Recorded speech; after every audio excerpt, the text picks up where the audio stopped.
राजेशजी, सर्वप्रथम आपल्याला या नवीन चॅनलसाठी खूप खूप शुभेच्छा.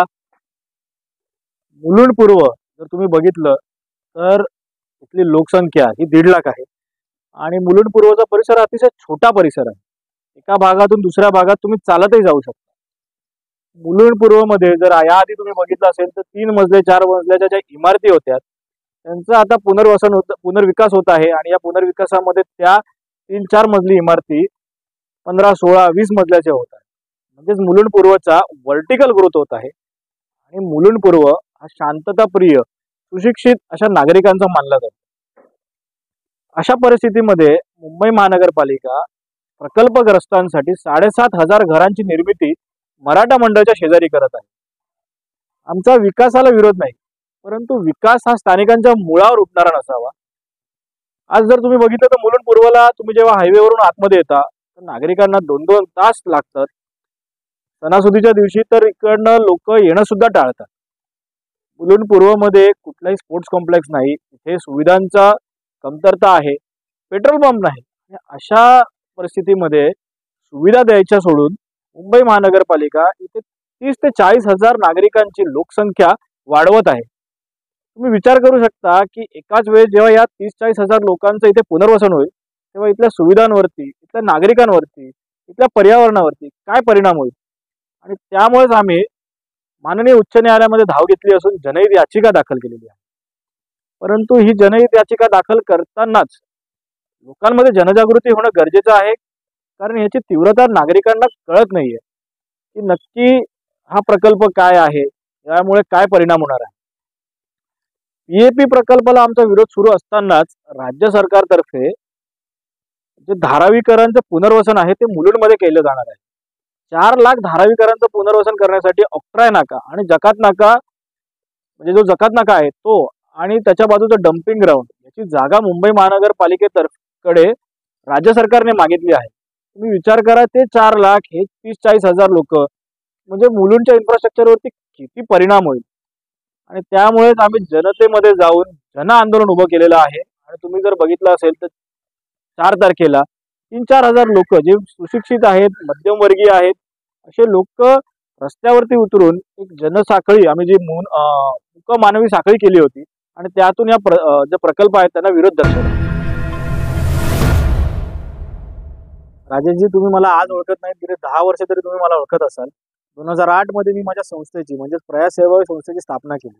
त्या माध्यमातून गेल्या अनेक वर्ष मी सामाजिक कार्य करत आहे. 60 महिन्यापूर्वीच मी माझ्या पदाचा आणि पक्ष सदस्यत्वाचा राजीनामा दिलेला आहे. आणि राहिला प्रश्न या आंदोलनाचा, या विषयाचा, तर हा विषय माझ्या अतिशय जवळचा, जिव्हाळ्याचा विषय आहे. कारण जेव्हा मुलुंडची वाट लागत आहे तेव्हा सर्वांनी हाताची घडी तोंडावर बोट ठेवलं आहे. ते करणं मला जमत नाहीये. त्यामुळेच मी आज हा जो पीएपी प्रकल्प असेल ना, तर धारावीचं पुनर्वसन असेल, या विरोधात जन आंदोलन करत आहे. माझं बालपण मुलुंडमध्ये गेलं, त्यामुळे मुलुंडची अशी वाट लागताना मी तरी बघू शकत नाही. आणि राजकारणाच्या ठिकाणी असतं. तुम्ही जर माझ्या आंदोलनाचं स्वरूप बघितलं तर पहिल्या दिवसापासून, म्हणजे जेव्हा मराठा मंडळामध्ये आम्ही लोकसंवाद एक कार्यक्रम आयोजित केला होता, त्या कार्यक्रमामध्ये सुद्धा सर्व पक्षीय कार्यकर्ते, पदाधिकारी उपस्थित होते. आणि 4 तारखेला जेव्हा मूक मानवी साखळी करण्यात आली त्यामध्ये सुद्धा सर्व पक्षाचे कार्यकर्ते, पदाधिकारी एक मुलुंडकर म्हणून उपस्थित होते. त्यामुळे याच्यामध्ये माझा कुठला राजकीय हेतू नाही, हे मी आपल्याला स्पष्टपणे सांगू इच्छितो.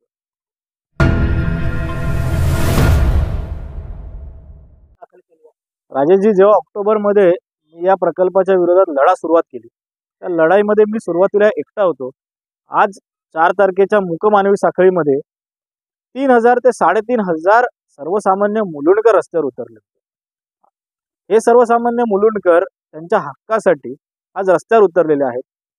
आणि मी या सगळ्या गोष्टींवरती विश्वास ठेवत नाही. त्यामुळे आपल्या माध्यमातून एक गोष्ट स्पष्ट करू इच्छितो की तुम्ही एका सागर देवरेला काही कराल, परंतु हे जे 3-3.5 हजार सागर देवरे या प्रकल्पांच्या विरोधात तयार झालेले आहेत त्यांना तुम्ही काय कराल. त्यामुळे ही लढाई ही अजून तीव्र होणार आहे, हे मी आपल्या या व्हिडिओच्या माध्यमातून तमाम मुलुंडकरांना सांगू इच्छितो.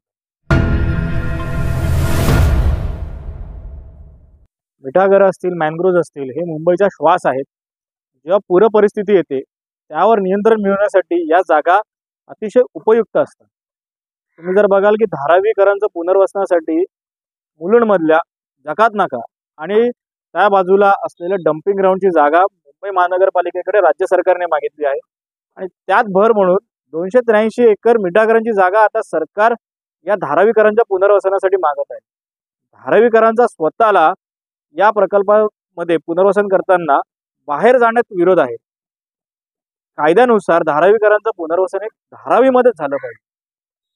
मिठागराच्या जागा हे राज्य सरकार कोणा एका बिल्डरला विकासकाला घशात घालण्यासाठी त्यांचा जो डाव आखलेला आहे हा यातून स्पष्ट होतो. मुंबईचा जो श्वास आहे तो कोंडला जाईल जर ही मिठागरं हे मॅनग्रोव्ह याच्यावरती जर बिल्डिंग बांधल्या गेल्या. आम्ही माननीय हरित लवाद म्हणजेच नॅशनल ग्रीन ट्रिब्युनलमध्ये या विरोधात दाद मागणार असून मी आपल्याला खात्री देतो की मुंबईमध्ये ही जे मॅनग्रोव्ह आहेत, ही जी मिठागरं आहेत, ही कुठल्याही बिल्डरच्या घशात घालण्यापासून रोखण्यासाठी जे जे करायला लागेल ते आम्ही नक्कीच करू. तेव्हा आंदोलन सुरू झालं तेव्हा आम्ही कायदेशीर लढाईला सुरुवात केली. आज आम्ही रस्त्यावरती उतरून आंदोलन करत आहोत. 4 तारखेला आम्ही मूक मानवी साखळी केली. अतिशय शांततेने 3-3.5 हजार मुलुंडकर रस्त्यावरती उतरलेले होते. यापुढे हे आंदोलन अतिशय तीव्र स्वरूपाचं होईल याची मी आपल्याला या व्हिडिओच्या माध्यमातून खात्री देतो आणि या राज्य सरकारला या व्हिडिओच्या माध्यमातून इशारा देतो की लवकरात लवकर हा प्रकल्प रद्द करा, नाहीतर हजारो मुलुंडकर आक्रमकपणे रस्त्यावरती उतरतील. आमची पुढील भूमिका लवकरच एक मेळावा आम्ही घेणार आहोत आणि त्यामध्ये स्पष्ट करू. 4 तारखेला हजारो मुलुंडकर रस्त्यावरती उतरून शांततेने मूक मानवी साखळी केली होती. यापुढचं आंदोलन हे तीव्र स्वरूपाचं असेल. मी या व्हिडिओच्या माध्यमातून या राज्य सरकारला इशारा देऊ इच्छितो की हा प्रकल्प त्वरित रद्द करा, अन्यथा हजारो मुलुंडकर आक्रमकपणे रस्त्यावरती उतरतील आणि त्याची संपूर्णपणे जबाबदारी या राज्य सरकारची असेल. आंदोलनाची पुढची दिशा आम्ही लवकरच मुलुंडकरांचा एक मेळावा घेणार आहोत आणि त्या मेळाव्याच्या माध्यमातून आंदोलनाची पुढची दिशा आपल्या सर्वांना सांगण्यात येईल. आपल्या व्हिडिओच्या माध्यमातून मी तमाम मुलुंडकरांना एकच सांगू इच्छितो की आपल्याला हे राज्य सरकार गृहीत धरतंय. आपण मुलुंडकर शांतताप्रिय आहोत, परंतु आता आपल्या हक्कासाठी लढायची वेळ आलेली आहे. एकजूट व्हा, रस्त्यावरती उतरा आणि आपल्या हक्कासाठी आता आपल्याला लढायचं आहे. शेवटी कसं आहे ना, रडणाऱ्या बाळालाच आई दूध पाजते. त्यामुळे आता आपल्याला आपल्या हक्कांसाठी रस्त्यावरती उतरायचं आहे. कोणीतरी आपल्या मदतीला येईल, हे राज्य सरकार काहीतरी करेल, हे आता बाजूला ठेवा आणि स्वतःच्या हक्कासाठी आता रस्त्यावरती उतरा.